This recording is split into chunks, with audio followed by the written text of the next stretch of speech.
రాష్ట్ర ముఖ్యమంత్రి వర్యులు శ్రీ రేవంత్ రెడ్డి గారు, గౌరవ వ్యవసాయ శాఖ మంత్రులు శ్రీ తుమ్మల నాగేశ్వరరావు గారు, గౌరవ ఇరిగేషన్ శాఖ మంత్రులు శ్రీ ఉత్తమ్ కుమార్ రెడ్డి గారు, గౌరవ రెవెన్యూ శాఖ మంత్రులు శ్రీ పొంగిలేటి శ్రీనివాస్ రెడ్డి గారు, గౌరవ మైనార్టీ వెల్ఫేర్ శాఖ మంత్రులు అజరుద్దీన్ గారు, గౌరవ యానిమల్ హస్బెండరీ ఫిషరీస్ శాఖ మంత్రులు శ్రీ వాకిటి శ్రీహరి గారు, అలాగే రైతు వేదికల నుంచి ఆన్లైన్లో పాల్గొంటున్నటువంటి ట్రాన్స్పోర్ట్ మంత్రివర్యులు గౌరవ పొన్నం ప్రభాకర్ గారు, అలాగే గౌరవ రాష్ట్ర మంత్రివర్యులు జూపల్లి కృష్ణారావు గారు, అనేక రైతు వేదికల్లో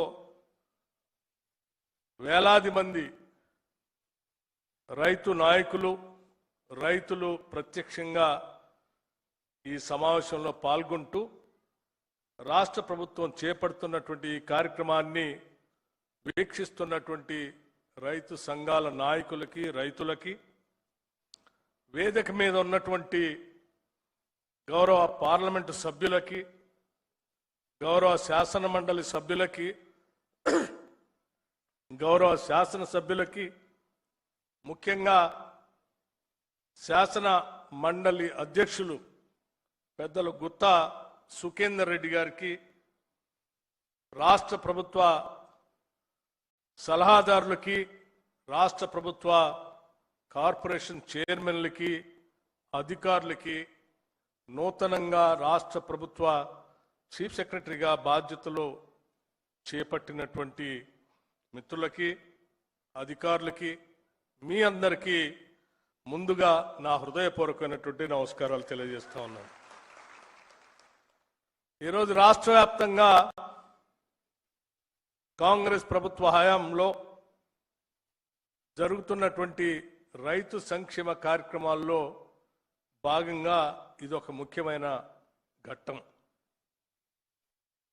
ఈరోజు రైతులకు సంబంధించి కాంగ్రెస్ ప్రభుత్వం, రాష్ట్ర ముఖ్యమంత్రి శ్రీ రేవంత్ రెడ్డి గారు, కేబినెట్ ఈ రాష్ట్ర ప్రజలకి ఇచ్చినటువంటి హామీ మేరకు రైతు భరోసాకు సంబంధించిన నిధుల్ని నేరుగా వారి ఖాతాల్లోకి రిలీజ్ చేసేటువంటి ఒక పండుగ కార్యక్రమం. ఈరోజు వ్యవసాయం ఈ రాష్ట్రానికి ఒక పండుగ లాంటి కార్యక్రమం.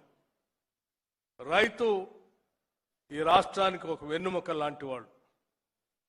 మేమందరం గ్రామీణ ప్రాంతాల నుంచి, వ్యవసాయ కుటుంబాల నుంచి వచ్చినటువంటి వ్యక్తులుగా అటు ముఖ్యమంత్రి శ్రీ రేవంత్ రెడ్డి గారు కానీ, తుమ్మల నాగేశ్వరరావు గారు కానీ, లేకపోతే ఇతర మంత్రివర్గ సహచర సభ్యులు కానీ, మేమందరం గ్రామీణ ప్రాంతాల నుంచి వచ్చినటువంటి వ్యక్తులమే.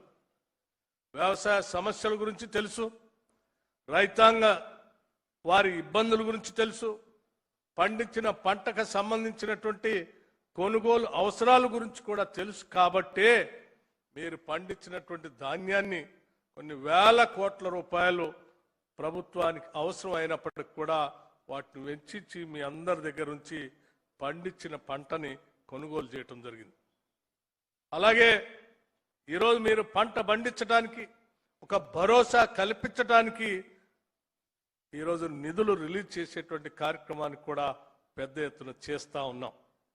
మిత్రులందరికీ ఒక విషయం స్పష్టంగా చెప్పాలి. రాష్ట్ర వ్యాప్తంగా ఉన్నటువంటి రైతాంగ సోదరులకి, కుటుంబ సభ్యులకు కూడా ముఖ్యమంత్రి గారు, కేబినెట్ ఒక ఆలోచన చేసి ఖమ్మం జిల్లాలో మదర్ శాసనసభ నియోజకవర్గం నుంచి ఒక భారీ బహిరంగ సభ పెట్టి అక్కడ నుంచి ఈ నిధులు రిలీజ్ చేసేటువంటి కార్యక్రమం చేపట్టాలని ఒక ఆలోచన చేశారు.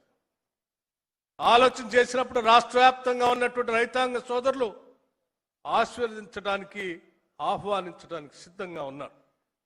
కానీ దురదృష్టవశాత్తు గత 10 సంవత్సరాలు పరిపాలన చేసినటువంటి ఆనాటి పాలకులకు సంబంధించినటువంటి కొద్దిమంది వ్యక్తులు రాష్ట్రంలో ఒక దరి నుంచి ఒక ఆయన, ఇంకో దరి నుంచి ఇంకొక ఆయన, ఇద్దరు బయలుదేరి ఈరోజు రాష్ట్రం మీద పడి లేని అబద్ధాలన్నీ పోగేసుకుని అడ్డగోలుగా రాష్ట్ర ప్రభుత్వం పైన కట్టుకథలు అల్లించి ఒక తప్పుడు ప్రచారానికి నాంది పలుకుతూ తిరుగుతూ ఉంటే నిజంగా బాధ అనిపించింది. ఇంకొక ఆయన ఎందుకు పేరే చెప్తున్నాను నేను, 10 సంవత్సరాలు ఆనాటి క్యాబినెట్లో మంత్రిగా పనిచేసిన హరీష్ రావు గారు, ఆశీర్వాద సభ కాదు అది, మీరు క్షమాపణ సభ పెట్టుకోండి అని వారు స్టేట్మెంట్ ఇచ్చారు. నిజంగా ఈ పెద్ద మనిషి 10 సంవత్సరాలు ఏ రకంగా అసలు మంత్రిగా పనిచేశాడనేటువంటి ఆలోచన నాకు కలిగింది ఆయన స్టేట్మెంట్ చూసిన తర్వాత. ఎందుకనంటే 10 సంవత్సరాలు ఒక ధనిక రాష్ట్రం, ఆదాయం సమృద్ధిగా ఉన్నటువంటి రాష్ట్రం, దానికి తోడు ఇంకొక 8 లక్షల పైబడి ఈ రాష్ట్రాన్ని తాకట్టు పెట్టి తెచ్చిన అప్పు, రాష్ట్ర ఆదాయం ఇంకొక 8 లక్షల పైబడి తెచ్చిన అప్పు, రెండు కలిపి కూడా రైతుల కోసం వాళ్ళు చేసింది ఏందయ్యా అని లెక్క తీశాం. 10 సంవత్సరాల్లో వాళ్ళు రైతుల కోసం ఖర్చు పెట్టింది కేవలం 2,88,670 కోట్లు మాత్రమే. అంటే నెలకి 2,532 కోట్లు, సంవత్సరానికి 30,384 కోట్లు మాత్రమే ఖర్చు పెట్టారు. దానికే ఏదో గొప్పలు మేము రైతుల కోసం చేసినట్టుగా మాట్లాడుతూ మమ్మల్ని నిందిస్తూ ఉంటే చేసినటువంటి పనులు కూడా మనం స్పష్టంగా చెప్పలేకపోతున్నాం అనేటువంటి ఆలోచన కలిగి తప్పనిసరిగా రైతులందరికీ ఈ విషయాలు తెలియాలనేటువంటి ఆలోచనతోనే నేను ఈ లెక్కలు చెప్తా ఉన్నాను. కేవలం 2.5 సంవత్సరాల్లో మేము 1,56,496 కోట్ల రూపాయలని రైతుల కోసం ఖర్చు పెట్టాము. నెలకి వాళ్ళు 2,532 కోట్లు ఖర్చు పెడితే 5,217 కోట్ల రూపాయలని ప్రతి నెల రైతుల కోసం మేము ఖర్చు పెట్టాం. సంవత్సరానికి వాళ్ళు 30,000 కోట్లు ఖర్చు పెడితే మేము 62,604 కోట్ల రూపాయలు, అంటే వాళ్ళు ఖర్చు పెట్టిన దానికి డబల్, రెండింతలు మేము ఖర్చు పెట్టి రైతులకు వేస్తూ వచ్చాం.